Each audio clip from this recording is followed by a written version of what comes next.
Hey, what's up? My name's James Picton and you're watching Entertainment Focus. Big ups. How are you today, Jay? I'm very well, mate. How are you? Good, thank you. Good. What have you been doing with the day? I have been purely organising today, just sorting my life out really, because I've been pretty busy doing all the official videos and just sorting out all my administration for just all the little bits of production that I do. So yeah, so just in office and then talking to you, so yeah, it's good. We were talking before this that how hands-on you are with your music. Just tell our readers a bit about how involved you are with it. Well, I obviously write all my own sort of content and write all my own sort of music and stuff and co-write stuff, but with the music, but when it comes to all the video stuff and all the sort of viral stuff, I also create that. So for instance, Heads vs Hearts, I wrote Heads vs Hearts as a concept, and then we went out to Minneapolis and then I co-directed it with a guy called Dave Wilson, but all the production and everything else, all the editing came back and it was done through my company. So yeah, it's pretty hands-on, it's pretty good. The official video, I've just sort of done, sort of directed that as well. So yeah, I'm just looking at the concept for the next single, what I'm going to do for that. Is it good to be so hands-on? Because a lot of artists don't get that opportunity. Is that something that you thrive off? Yeah, definitely. I mean, I sort of, I'm probably a bit of a nightmare, to be honest. But no, I mean, I certainly believe, like, I work differently when I sort of songwrite. I usually sort of see stuff visually as well when I songwrite and sort of remember stuff, or so, and when I get that particular image or vision in my head, I really like to, that's something that I would really like to sort of people to see as well as hear, you know. So so it definitely means a lot to me to sort of do it, but yeah, there's probably some downsides to it because I get too involved with it and I've got to take myself away. But yeah, no, it's definitely a good thing though. So a bit of a blessing and a curse then, by the sounds of it. Yeah, definitely. I mean, I've just literally sort of come off tour, but whilst I was on tour, I was sort of editing and directing my official video, which again, it was brilliant, but at the same time, when you're doing loads and loads of stuff together, it's like you kind of need a bit of a break and a little bit of you know, time away from sort of creating, whether it be music or video, you know. But no, it's brilliant. Like, I'm really fortunate to be able to sort of be able to do that, you know. So earlier this year you released the EP, which was a taster of what's to come from the album. Yeah. What can we expect from the album? Well, hopefully just something really honest, you know what I mean? Like, the album is all about stuff that I've been through and gone through, and it's all about real experiences, and that's all I ever really wanted to do, you know, was really get something and express something that was honest to me. And I think I've definitely achieved that with the album. You know, there's a mixture, a real mixture. It's a soul album, but you know, there's a lot of blues and elements of pop and hip hop in there as well. You know, so so there's a bit of diversity, but out and out, it's a soul record, and hopefully people will really relate to some of the stuff that I've expressed on it. And do you ever write anything and listen to it back and think it's just too personal to share, or are you quite open? I would say definitely, yeah. Because probably a lot of the things on the albums is not really meant for other people, you know. I definitely, when I sort of songwrite, I write sort of for me and what I want to express. It's never really for anyone else. But then there's that element then that when I do hear it back and it's produced up and get it done, that it's a nice thing, you know. I realise it's a nice thing for other people to be able to take and relate to, and then take their own sort of thing on it. So it's a little bit of both, really, you know. But good question. And you were playing us some tracks earlier, yeah. And we're talking about how versatile you are and how many different genres there are. Is it important to you to have that variety? Yeah, definitely, because I've never really, I've not really been in music that long at all. You know, I sort of started singing about 5.5 years ago. So when people, and it was always drummed into me early when I started co-writing with people and when I started working with certain people, that they were like, you know, this is a genre. You're this and you're this and you're this. And I was like, don't sort of put me in one box, or don't put me in a pigeonhole. And I tend to find that a lot of people in music do. They put you in pigeonholes. He's this and he's this and he's this. But I don't really. It's probably wrong for me to say, but it's the way I sort of see it. It's like, it doesn't really matter what genre. I sort of sing. You could play me a country song, or you could play me an out and out soul track, and I'll sing exactly the same way. And whatever words that I've got to express, I'll mean them in exactly the same way, whatever genre it is, you know. So I think genre is purely sometimes just a bit of someone to sort of be able to say he's this or he's this, which again I can understand. But I wouldn't, you know, I sort of express whatever genre it may be, and I wanted my album to have a little bit of that element, although it comes under a soul bracket. You know. So tell us, what's your favourite track on the album? It's pretty difficult because there's some real personal tracks on the album which mean a lot to me. But it's pretty tough. I mean, one of the probably the closest song is a song called Gone, and I wrote it about something that's really, really close, and about them losing their mum, you know, and I wrote it about that. But then when I came to recording it, I was out in New York, and the day that I was supposed to record it, I had a phone call and I heard the news that my granddad passed away the day that I was supposed to sing the song, and that became just a completely different level for me. And I was, you know, it was horrible, you know, and I sort of ended up singing it about 4 days later, and it probably took me about 40 takes because it was so tough, you know. But in doing that, it became also really, really special, and that's definitely something that's really, really close to me. But it's all of the songs are really close, you know, so they're all my favourite. It's my favourite album. I like to ask that question because you often get people squirm with it a little bit, and they're like, oh, it's like choosing between a child or something. It's really hard to do. Yeah. So you answered it well. It's a really, really good. No, it's a really good question. And I mean, there's a lot of upbeat. You know, there's a few upbeat tracks and tracks that I sort of really like, but genuinely, it's that's one really. I mean, I can't listen to it. I can't listen to it now. I can't. It's like a year on and I can't listen to that song. It makes me cry. And if you listen to, when you come to listen to it, when you listen to the middle 8 section, you actually hear me. I'm sort of just about to I'm just about to break down, and they had to cut to another part of me singing.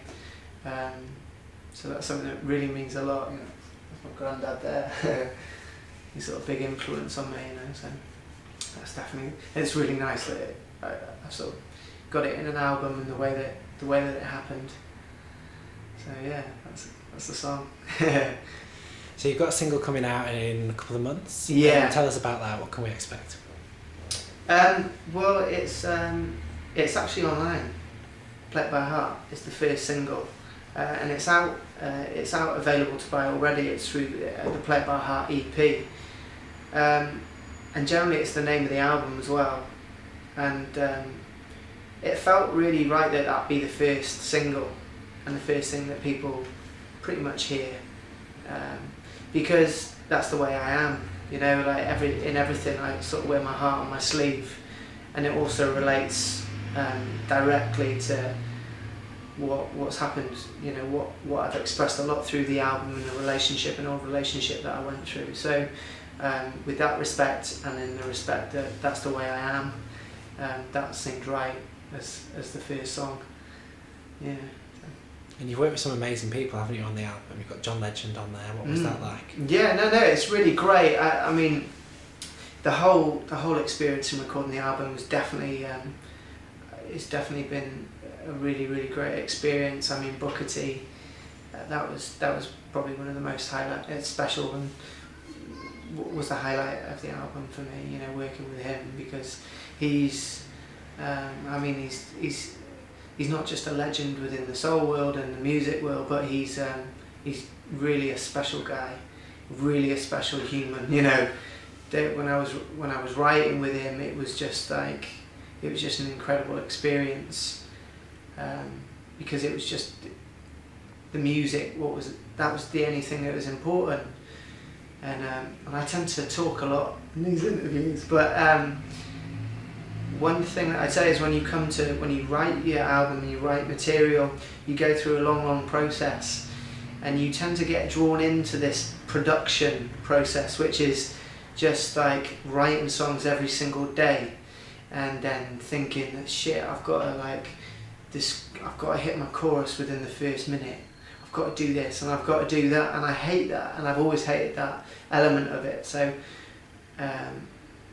you know, it's not a particularly nice thing when you've got to realise you've got to do certain things for radio, or you've got to do this. But when I wrote with Booker, it happened at the right time, because I was like, Booker, what do you think we should do that then? And he was like, Jay, sounds good, man. Sounds good, you know. Sounds great, and you mean it, right? You mean it. And I was like, yeah.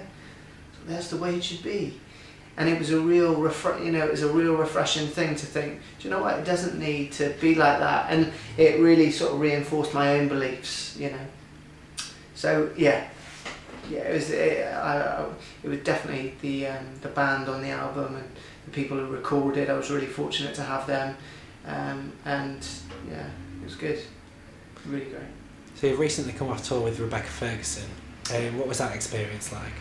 Yeah, it was. I mean, as I mentioned before, like in the last since my experience started with the music, I've spent a lot of time sort of writing, a lot of time expressing, a lot of time getting myself right, and sort of developing exactly what I wanted to sort of get down on an album. So to get out and tour, you know, 22 dates in 4 weeks across the whole of the UK, it was just an amazing experience, because I was able to sort of revisit the place where I actually, you know, why I wrote the songs. When I perform again, I realise I reconnect to why I wrote them, and especially in front of audiences of like 2,000 people.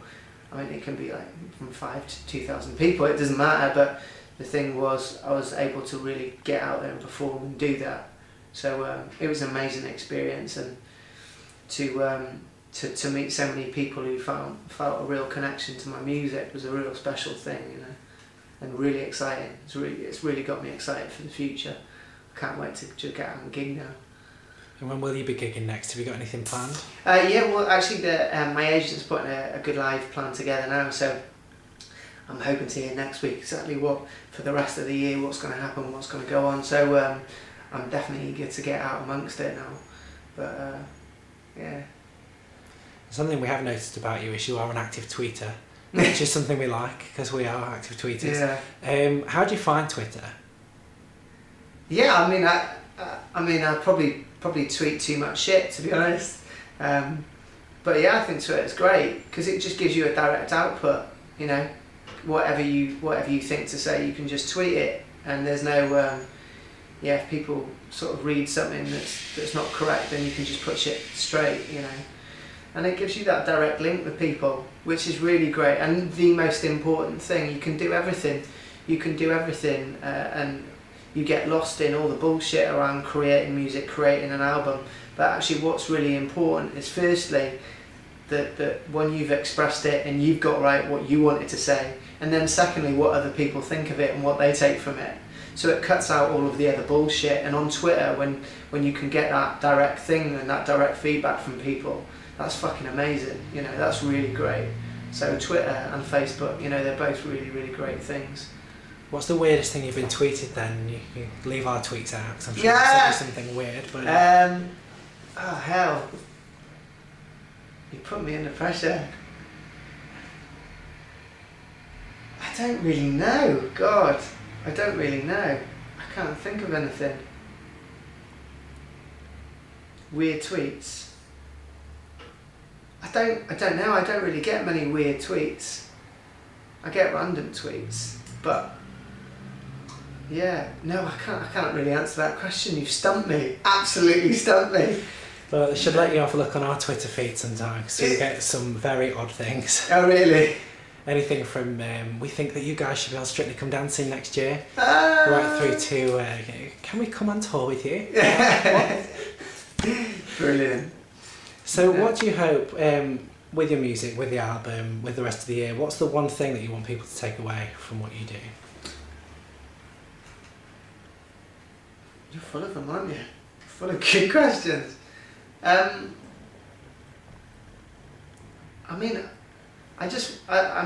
just want people to sort of just feel it. Do you know what I mean? Just really trying to hear what I was trying to express myself, and if they can take that from things that I'm doing or songs that I'm singing, then that's really good. You know, whether it be like I love music. I'm a massive music fan now, and I never ever was. I didn't listen to music. I didn't sort of sing. I didn't do anything, and like music's really changed my life in the last sort of 5 years. And I love it that you can be in any music can put you in any mood. You know, you can be in a foul mood and you can listen to a song and then you'll be like, oh yeah, man. You know, like I want to dance. You know what I mean? Or you can listen to a song that can immediately connect with your soul, and you want to cry. And I'm hoping that, you know, my album's got that, and if that can if my album or any of my songs can do that just to a few people, I'll be happy. And if people can get that from my album, I'll be really happy. But generally I'm really happy anyway, you know, that I've been sort of able to do what I've been able to do. If people can take some from it, that's even better. Yeah. Good questions, man.